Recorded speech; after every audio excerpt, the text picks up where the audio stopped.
इस वक्त Commonwealth game में इंडिया बहुत सही कर रही है, परफॉर्म कर रही है। टोटल अब तक 17 पदक आ चुके हैं, जिसमें से 3 गोल्ड, 10 सिल्वर और 4 कांस्य पदक है। क्यों कॉमनवेल्थ इतना खास हो जाता है हमारे लिए? क्योंकि इंडिया में अगर क्रिकेट को आप देख लो, आईपीएल या इंटरनेशनल क्रिकेट के अलावा भी डोमेस्टिक क्रिकेट को भी इतना लाइमलाइट मिलती है इंडिया में, इतना मतलब पूजा जाता है ना क्रिकेटरों को, मतलब सेलिब्रिटी भगवान की तरह पूजा जाता है इंडिया में।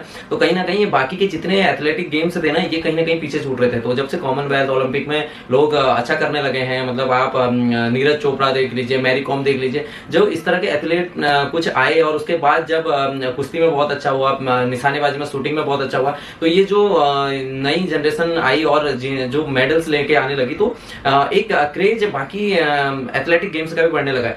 30 में इनफैक्ट इंडिया मेजबानी करने वाला है कॉमनवेल्थ की अहमदाबाद में, जहां ऑलरेडी अभी से तैयारियां चालू हो गई हैं। और सपना है कि अगला 2036 का जो ओलंपिक है वो इंडिया कर सके, ये एक बड़ा सपना है। 2030 में जो कॉमनवेल्थ गेम होने हैं अहमदाबाद में, अगर वो बहुत अच्छे से हो गए तो शायद ओलंपिक कराने का भी, ओलंपिक की मेजबानी कराने का भी हमारा सपना पूरा होगा। अगेन जब अगर इस कंट्री में इस तरह के इवेंट होंगे, कॉमनवेल्थ होंगे और ओलंपिक होंगे, तो इसका ना सिर्फ फाइनेंशियली, ना जो बाकी और गेम्स हैं और स्पोर्ट्स हैं उनके लिए जो थोड़ा सा कम उनको लाइमलाइट मिलती है, वो शायद ज्यादा सुधरेगी और क्रिकेट की तरफ मेन स्ट्रीम में बाकी गेम्स भी आ पाएंगे।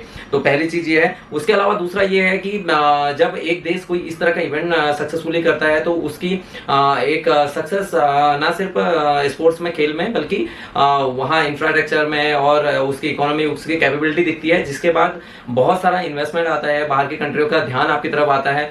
हालांकि हमारी हिस्ट्री इसमें बहुत खराब रही है। कांग्रेस के टाइम में 2010 में जब सुरेश कालमाड़ी जी अध्यक्ष थे, उस समय उन्होंने जब कॉमनवेल्थ करवाया था, तो बहुत सारी मेट्रो सड़कें, बहुत सारे नए स्टेडियम, बहुत सारी चीजें बनी, लेकिन गेम स्टार्ट होने से पहले ही मतलब पूरी दुनिया के सामने इंडिया की जो एक इमेज गई, बहुत ही खराब इमेज दुनिया के सामने गई।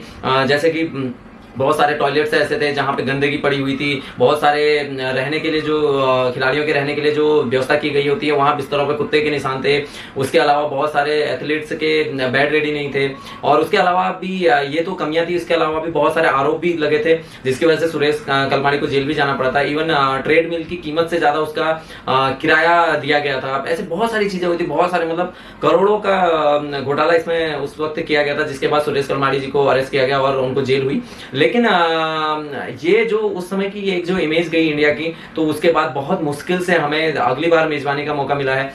उम्मीद करते हैं 2030 में अहमदाबाद में कुछ अलग हो, कुछ एक स्पेशल हम बहुत अच्छे से उसको निभा पाए, और उसके बाद हमें